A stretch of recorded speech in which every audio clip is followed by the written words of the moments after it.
तमाम अहले इस्लाम को और पाकिस्तान को रमज़ानुल मुबारक। गो पाकिस्तान में आज चांद नज़र नहीं आया, रूते हलाल कमेटी ने इसका ऐलान कर दिया, लेकिन फवाद चौधरी की वजारत साइंस और टेक्नोलॉजी ने तो ये बहुत पहले बता दिया था।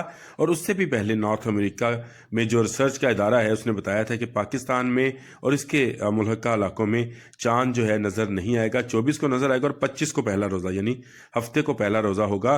पाकिस्तान में हमेशा इस चांद को लेकर और ईद के चांद को लेकर तनाज़ा रहता है। ये तनाज़ा है क्या, आइए पहले पैकेज देखते हैं। मुसलमानों में इस्लामी कैलेंडर का आगाज 1400 साल पहले हुआ, जब शमसी कैलेंडर से निकलकर मुसलमानों ने कमरी कैलेंडर ईजाद किया। नबी करीम सल्लल्लाहु अलैहि वसल्लम ने कमरी महीनों के हिसाब से मुसलमानों के त्यौहार मुकर्रर किए, जिनमें ईदैन, रमज़ानुल मुबारक और दीगर इस्लामी त्यौहार थे।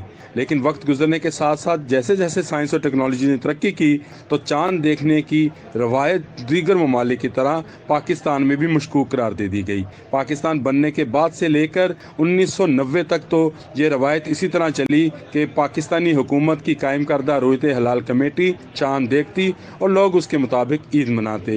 लेकिन 1990 के बाद ये रवायत इस तरह टूटी कि पेशावर से तल्लक रखने वाले चंद उलमा ने अपनी शहादतों के बल पर ईद मनाना शुरू की और यूं पाकिस्तान में 2 ईदें होने लगीं और ये सिलसिला चलता रहा। पिछले साल फवाद चौधरी साइंस और टेक्नोलॉजी के वजीर बने तो उन्होंने इस सिलसिले को तोड़ने की कोशिश की और अपने तई साइंसी नुक्ता निगाह से एक ऐसी वेबसाइट मुरतब की जिसमें कमरी कैलेंडर के अंदर आने वाले सालों के चांद भी बता दिए गए। उनकी साइंस और टेक्नोलॉजी की वजारत ने जब ये काम किया तो उलमा इकराम इसके खिलाफ हो गए। रूते हलाल कमेटी के सदर मुफ्ती मुनीबुर रहमान ने इसकी भरपूर मुखालफत की, लेकिन इसके बावजूद फवाद चौधरी डटे रहे और आज जो ईद और रमज़ान के चांद हैं वो दोनों तरीकों से बताए जा रहे हैं। एक तरफ रूते हलाल कमेटी ये बताती है कि रमज़ान या ईद कब होगी, तो दूसरी तरफ फवाद चौधरी के बनाए कैलेंडर से भी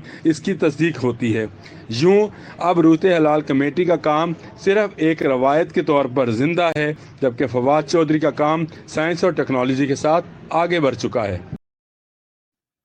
देखा नाजरीन कि पाकिस्तान में चांद का तनाज़ा साइंसी नहीं, इस्लामी नहीं, सिर्फ अना का है, जिसकी वजह से हर साल ये तनाज़ा खड़ा किया जाता है। और अब हम आपको वो कैलेंडर दिखाएंगे डिजिटल, जिसमें आपको सहर और इफ्तार के टाइमिंग्स का पता चलेगा। हमारा चैनल सब्सक्राइब कीजिए, इस वीडियो को लाइक कीजिए।